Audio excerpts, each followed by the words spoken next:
You know exactly what you are capable of. You have known for years, and yet here you are doing less than that again. The question is not whether you have the ability. The question is why you keep choosing the smaller life. Welcome to the Stoic Compass. I am EPICTETUS, and today I am joined by Carl Jung and Lao Tzu. Today we are examining why do capable people keep choosing comfort over growth, and what does it cost them? Let us be precise about what we are talking about. This is not a conversation about laziness. Lazy people do not know what they are capable of. They have never tested it. The people we are discussing are different. They have tested it. They have felt what it is like to operate at the edge of their ability. And then they came home and closed the door behind them. That is not laziness. That is a choice. A deliberate, repeated, costly choice. And the cost is not abstract. Every day you choose comfort over what you know you can do, you pay a tax. The tax is self-respect. You can dress it up in 100 ways. I am being realistic. I am protecting my stability. I am waiting for the right moment. But you know what it is. The right moment is not coming. The stability you are protecting is already rotting. What exactly are you preserving? I would be careful with that framing, Epictetus. You are describing the behavior accurately, but you are misidentifying the mechanism. When a capable person retreats from growth, it is rarely a simple failure of will. There is something else operating beneath the decision, something that does not want to be seen. The capable person who stays small is often protecting an identity, not the identity they present to the world, but the one they carry underneath. The story that says, if I really try and I still fall short, then I have nothing left to hide behind. The comfort is not pleasurable exactly. It is a kind of armor. And what is inside the armor is not weakness. It is an old wound that has never been named. You cannot simply command someone through that. The command just bounces off the armor. You are both starting from the assumption that growth is the obvious good and comfort is the obvious failure, but I am not sure that is where the real question lives. Some of what you are calling retreat is actually discernment, a person recognizing that the particular path others expect of them is not their path at all. The question worth asking is not just why they are retreating, but what they are retreating from. Not all forward motion is growth, some of it is just motion, and a person who stops moving and sits still may be doing something neither of you are crediting. That is a very convenient argument for doing nothing. I'm not talking about discernment. I am talking about the person who lies awake at night knowing they are not living up to what they are. That person is not sitting in wise stillness. They are hiding. There is a difference between a person who has genuinely chosen a quiet life with full clarity and a person who calls their retreat a choice because the alternative feels unbearable. One of those people sleeps well, the other one does not. And most of the people we are talking about, they do not sleep well.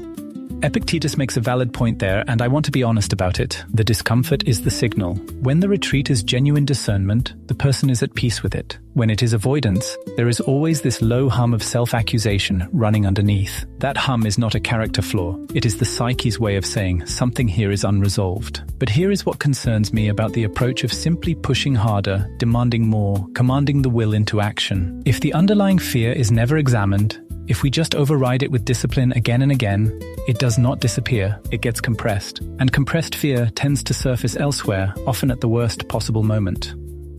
The person who never looks at why they retreat will eventually find the retreat happening in the place they can least afford it. What you are both describing is a kind of war. Epictetus wants to fight the retreat. Jung wants to excavate its roots. But you are both still treating the situation as a problem to be solved by effort, either the effort of will or the effort of self-examination. What if the retreat is pointing at something real that effort cannot reach? Not a wound, not a weakness, just a limit of the current form. A river does not force its way through rock. It finds where the rock is already giving way. And sometimes what looks like a capable person choosing comfort is actually a capable person who has not yet found where they are meant to break through. The effort is coming, but forcing it before the moment is there produces nothing except the performance of growth. Now we are getting somewhere I cannot agree with. You are describing an ideal case.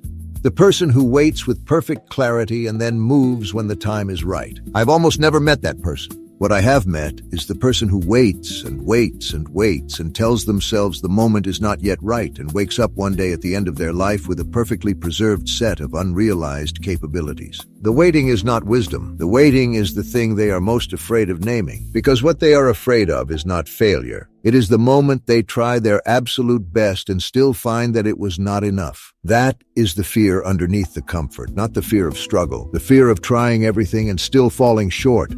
And that is the fear worth naming. You have just described what I would call the ego's deepest terror. Not that I am inadequate, but that I might discover I am inadequate. The person who never fully tries can always console themselves with the thought that if they had tried, they would have succeeded. That consolation is worth more to the ego than almost anything. It is the last fortress, and you are right that the fortress has to come down. But I disagree that will alone brings it down. You have to understand what you built it against, what happened, or what was feared, that made the fortress necessary in the first place. The person who can answer that question honestly is the person who no longer needs the fortress. Not because they have overcome their fear of inadequacy, but because they have looked at it clearly enough to see that it is survivable.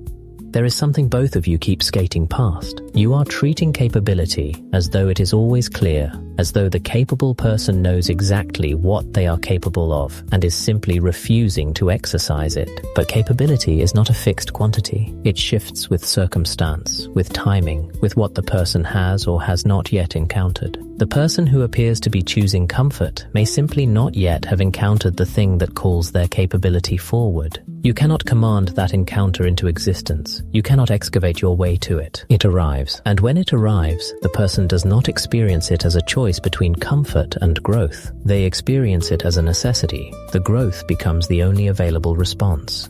And in the meantime, what do you tell the person who is 38 years old, who has been waiting for the thing that calls them forward while quietly going numb? Do you tell them to keep waiting? The encounter you are describing may never come. Or it may have already come and they did not recognize it because they were too comfortable to feel its edge. The question is not whether the encounter arrives. The question is whether the person has kept themselves sharp enough to recognize it when it does. Comfort dulls the instrument, and a dulled instrument does not know what it is missing. I think we are arriving at something important here, even if from different directions. The cost EPICTETUS is describing, the dulling, is real. And what I would add is this: the dulling is not neutral. It is not simply an absence of growth. The psyche does not stay still. When a capable person repeatedly suppresses what they are capable of, that suppressed capability does not disappear. It turns. It becomes something else. Sometimes resentment, sometimes a quiet contempt for others who are exercising their capability, sometimes a kind of vague, sourceless dread that something essential is being wasted. The cost is not just the growth that does not happen. The cost is what grows in its place. That I will not argue with. What is suppressed does not vanish, but I want to be careful that we do not simply replace one coercion with another. The message that capable people are failing by choosing comfort can itself become a kind of trap. A new pressure that is just as external as the comfort it is trying to displace. Growth that comes from genuine inner movement is different from growth that comes from shame about not growing. And the two are very easy to confuse, especially from the outside. You are not wrong that shame is a poor engine, but you are too quick to use that concern as a reason to soften the truth. The truth is that most people who are shrinking already know it. They do not need someone to whisper it gently. They need someone to hold the mirror without blinking. The problem is not that they lack the information. The problem is that they have become very skilled at talking themselves out of it every single morning. The mirror is not shame. The mirror is just reality. And reality held steadily is not cruel. It is the most useful thing in the world. I think that is true for a certain kind of person. Someone whose avoidance is primarily cognitive, primarily a matter of clear seeing being blocked by habit and rationalization. But there are people for whom the mirror alone is not enough because what they see in it is genuinely distorted by something old, something pre-rational. For those people, the mirror just confirms the wound rather than dissolving it. I am not arguing against clarity. I'm arguing that clarity has layers, and the first layer is rarely the operative one. And underneath all the layers, there is something that simply is what it is. Not wounded, not dulled, not suppressed, just waiting to be recognized without all the machinery of self-improvement that surrounds it. But I accept that for most people, in most moments, the machinery is what they are working with. So the question of how to work with it honestly, that is not a small question. No, it is not a small question. It is the question. You have heard 3 men argue about the door. None of that matters unless you are willing to walk through it.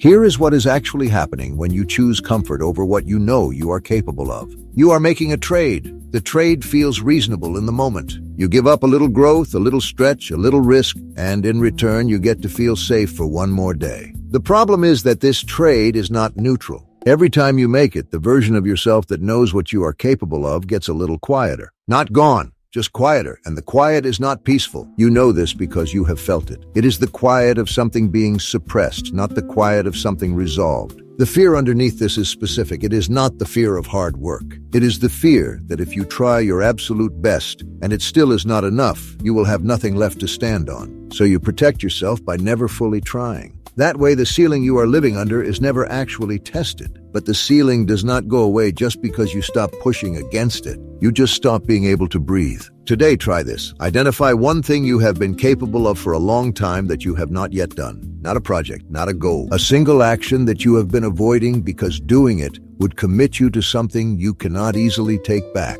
Do that one thing, not everything, just that. The rest follows, but only if you start. You already know the thing. You have known it since before you started listening. The only question is whether you will let today be the day you stop finding reasons to wait. Comfort is not your enemy, but comfort that costs you the life you are capable of. That is not comfort.